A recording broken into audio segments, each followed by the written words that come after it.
Guys, ito yung lulutuin natin ngayong umaga. Okay? Ang baboy natin, ang part niya ay pata. Yan, papakuluan na kasi yan.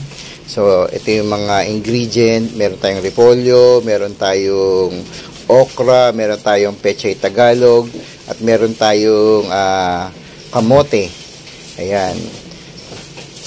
Dadagdagan na lang natin, bibili tayo ng patatas. Mamamalingki tayo. At ito, yan ang isa sa nagpapalasa. Ang tawag natin dyan ay patis. Patis. Yan. Huwag ko kayong iinom nun. Yan. Mayayari kayo dyan. Tayo sa mga acidic, bawal tayo dyan. So, yun lang.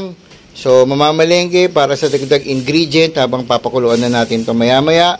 So, bababu. Meron daw naiwan ng importanteng ingredient sa aking lulutuin. Kaya, samahan niyo ako. Bumalik ako ng palengkes. Ayan, kukuha tayo ng sibuyas. Ayun kuya, yung nasa dulo. Gitna. Yan. Tapos pengin luya. Ayun, daming daming gulay na Luya meron na? Okay. Magkano lahat? Oh, yun 25, napakamura. Oh, malapit na siya. Almost done na pala ito. Oh. Tikman nga natin kung anong lasa nito.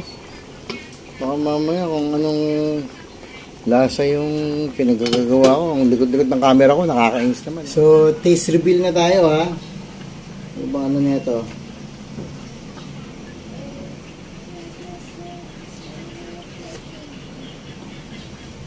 Sarap talaga, men.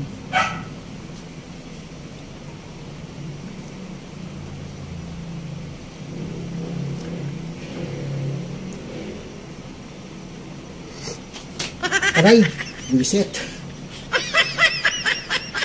Hindi pa ko na, bang init pa rin eh. Pero bang sarap. Okay.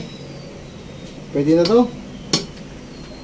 Hintayin na lang natin kasi pupunta rito yung aking mother-in-law, father-in-law ko, saka yung mga kapatid ng aking asawa. Meron kaming parang small, salo-salo. Kaya medyo punong-puno. Grabe, tignan nyo yung tignan nyo yung laman, Oh. Uy, grabe. Sarap. Ito pa, Sino hindi maglalaway dyan, Nanyo,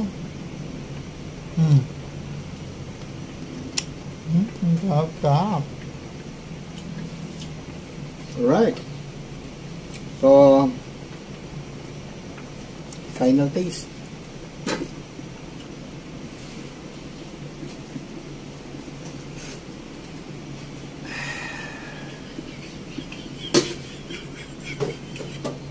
Bababoom.